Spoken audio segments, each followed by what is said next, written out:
नमस्कार दोस्तों, मैं Pawan Sharma up my friend channel में आप सभी का स्वागत करता हूं।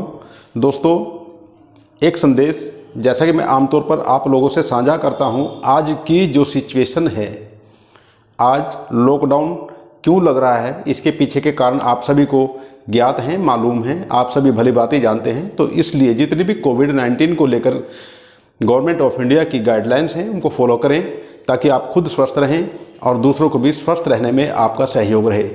अगर आपको घर पर रहने के लिए बोला जाता है तो आप अपने घर पर रहिए। बहुत ही ज़रूरी कोई काम हो तब आप मार्केट की तरफ अपना कदम बढ़ाइए, अदरवाइज कोशिश कीजिए कि आप घर पर रहें, क्योंकि जान है तो जहान है, ऐसा अक्सर बोला जाता है। दोस्तों, आज का जो मेरा विषय है वो विषय सलाह या सहयोग, दो शब्द हैं, इन पर बड़ा ध्यान देना चाहिए। अगर कोई व्यक्ति पीड़ित है, दुखी है, तो हमें उसे सलाह देने के बजाय अगर उसका अपनी हैसियत के अनुसार साथ दे दें तो शायद उसके जीवन में कुछ परिवर्तन हो सकता है। लेकिन दुर्भाग्य ये है, हमारे देश में अधिकतर लोग साथ नहीं देते, सलाह देते हैं, जबकि उसको सलाह की ज़रूरत नहीं होती, उसको सहयोग की ज़रूरत होती है। अक्सर बोला जाता है कि अगर कोई व्यक्ति किसी दुख की वजह से रो रहा है और हम उसके पास जाएं, हम भी उसकी तरह रोने लग जाएं, तो क्या उसका दुख कम हो जाएगा? नहीं दोस्तों, उसका दुख और बढ़ जाएगा। इसलिए कोशिश ये कीजिए कि आप अपनी कैपेसिटी के अनुसार, जितनी आपकी हैसियत है उसके अनुसार दिल से, अपने दिल को ओपन रखकर, माइंड को ओपन रखकर, किसी घमंड की वजह से नहीं, आप दिल को ओपन करके उसका सहयोग कीजिए, ताकि उसको दुख में कमी हो और उसके जीवन में कुछ थोड़ा सा परिवर्तन हो। यही आपकी मानवता है, यही आपकी इंसानियत है।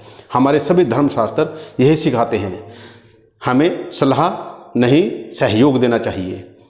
दोस्तों, इसी कड़ी में मैं आपको एक छोटी सी कहानी सुनाता हूँ, एक नन्ही चिड़िया की। एक नन्ही चिड़िया एक वृक्ष पर रहती थी, समुद्र के पास। उसके पास एक वृक्ष था, उस वृक्ष पर एक चिड़िया रहती थी। वो अपने छोटे छोटे चूजों के साथ पानी पीने के लिए समुद्र में जाती है, समुद्र के किनारे पर, और समुद्र की लहर आती है और उसके छोटे छोटे बच्चों को बहाकर ले जाती है। वो बड़ी दुखी हुई और उसने ये ठान लिया कि मैं इस समुद्र को सुखाकर ही मानूंगी। इस बात को बड़े ध्यान से सुनना दोस्तों, कि आत्म शक्ति, आत्म बल में कितनी पावर होती है, आपको इस कहानी के माध्यम से वही बात पता चलेगी। उस नन्ही चिड़िया ने ये संकल्प लिया कि मैं इस समुद्र को सुखा कर रहूँगी, क्योंकि इसने छोटे छोटे बच्चों को मार दिया है, अपने पानी में, अपनी लहर में बहा कर ले गया है। मैं इसको छोड़ूंगी नहीं, इसको सुखा कर मानूंगी। और वो चोंच भरती है और बाहर जाकर छोड़ती है, चोंच भरती है, बाहर जाकर छोड़ती है। उसकी इस कार्य को, उसकी इस हरकत को दूसरा पक्षी देखता है और वो हंसने लगता है कि ए नन्ही चिड़िया, तू ये क्या कर रही है। उसने उसको, नन्ही चिड़िया ने अपनी बात बताई कि इस समुद्र ने अपनी लहरों में मेरे छोटे छोटे बच्चों को, मेरे छोटे छोटे चूजों को बहा लिया है, इसलिए मैंने संकल्प लिया है कि मैं इसको सुखाकर ही मानूंगी। वो हंसने लगा और कहने लगा कि कहाँ ये विशाल समुद्र और कहाँ तू नन्ही चिड़िया, ये पागलपन छोड़कर एक नई शुरुआत अपने जीवन की करो। कोई बात नहीं, जो हुआ सो हुआ। उस नन्ही चिड़िया ने उस दूसरे पक्षी को ये कहा कि मुझे सलाह नहीं सहयोग चाहिए, सलाह नहीं सहयोग चाहिए। और उस पक्षी को ये लगा कि कहीं ना कहीं ये मेरी बिरादरी की है, हमारे पक्षी समाज की ही है, तो मुझे इसका सहयोग करना चाहिए। और वो भी उसके साथ चोंच में पानी भरता है, बाहर छोड़ता है, चोंच में पानी भरता है, बाहर छोड़ता है।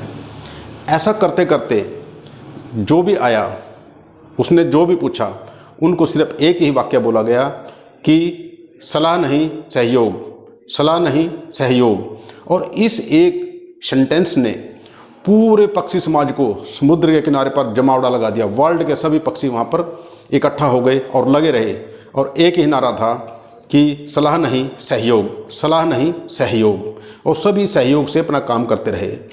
यही आवाज़ एक दिन गरुड़ जी महाराज, जो विष्णु जी के वाहन हैं, गरुड़ जी महाराज के कान में भी ये बात पहुंची कि मेरा जो समाज है वो सारा समुद्र के किनारे पर है और उनको मेरे सहयोग की ज़रूरत है, तो मुझे भी उनका सहयोग करना है। और उन्होंने विष्णु जी को कहा कि भगवान, मुझे हमारे पक्षी समाज को मेरे सहयोग की ज़रूरत है, मुझे वहाँ जाना है। विष्णु जी ने कहा कि कहाँ इतना विशाल समुद्र, तुम उसका क्या बिगाड़ पाओगे। गरुड़ जी ने कहा कि भगवान सलाह नहीं सहयोग, सलाह नहीं सहयोग।